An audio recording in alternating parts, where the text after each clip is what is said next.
بن عبد الرحمن أنه قال سمعت معاوية رضي الله تعالى عنه خطيبا يقول سمعت رسول الله صلى الله عليه وسلم قال لا يريد الله به خيرا يفقهه في الدين وإنما أنا قاسم والله يعطي ولن تزال هذه الأمة قائمة على أمر الله لا يضرهم من خالفه حتى يأتي أمر الله كما قال النبي صلى الله عليه وسلم. محترم حضرات علماء کرام، جناب مولانا اقبال صاحب اور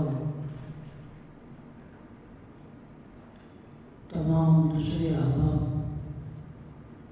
بڑی خوشی ہوئی مجھے اس مجلس علمی میں حاضر ہونے کی. گزشتہ سال بھی میں نے مقالہ لکھا تھا، لیکن سخت بیماری کی وجہ سے میں حاضر نہیں ہو سکا. بڑی تمنا تھی، بڑی کوشش کر کے اس سال میں نے اس سیمینار کی برکات کو حاصل کرنے کے لیے ہمت کی، اور اللہ تعالیٰ نے ہمیں یہ سعادت نصیب فرمائی. حضرات علماء کرام، یہ بڑی سعادت کی چیز ہے ہم سب کے لیے. علم حدیث کے سلسلے میں میں نے یہ 2 حدیثیں آپ کے سامنے پڑھی ہے. اس سے آپ حضرات بخوبی جانتے ہیں کہ اس فن میں لگنے والا اپنی جہد کو استعمال کرنے والا کتنی سعادت اور کتنی برکتیں حاصل کرتا ہے. جی وہ غریب اللہ تعالیٰ سے اس کو جو ہے تعلق اور قبولیت اللہ کی طرف سے حاصل ہوتی ہے.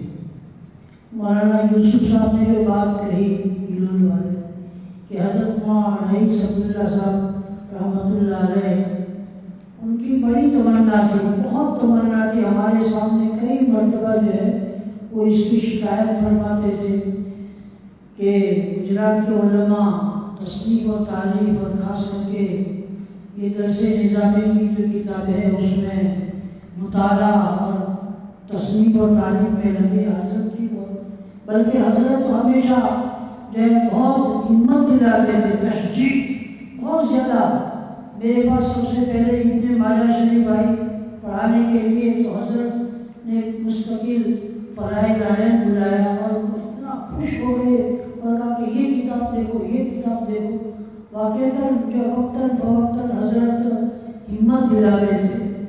تو یہ ہمارے علماء کرام نے یہ جو مضامین لکھے واقعتاً اس کے لیے بڑا وقت چاہیے اور نشان چاہیے. بڑے اچھے اچھے مضامین آپ حضرات نے بڑی محنت اور قربانی سے پیش کیے. واقعتاً یہ قابل قدر ہے، قابل تحسین ہے.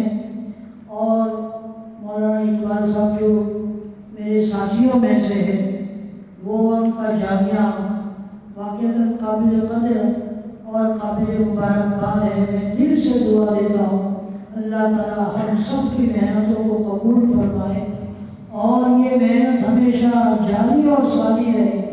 علم حدیث کی خدمات الگ الگ انواع سے، الگ الگ طرق سے جاری اور ساری رہے. یہ بہت اللہ تعالیٰ جو اس کو جاری اور ساری رکھے اور قبول فرمائے. وآخر دعوانا الحمد للہ. یا رب الحمد کما ينبغي لجلال وجهك وعظیم سلطانك. یا رب صل وسلم دائما ابدا علی حبیبک خیر الخلق کلهم. مولا ہمارے گناہوں کو معاف فرما، ہم سب کے جمع ہونے کو قبول فرما، ہماری محنتوں کو آپ کی بارگاہ میں قبول فرما. جن حضرات نے جو خرچ کیا ان کو بہترین سے بہترین بدلہ عطا فرما، اور ہماری دنیا اور آخرت کی مولا کامیابی کے لیے، فلاح کے لیے اس کو ذریعہ بنا. اللہم ربنا تقبل منا انک انت السمیع العلیم وتب علینا یا مولانا انک انت التواب الرحیم. وصلی اللہ علی النبی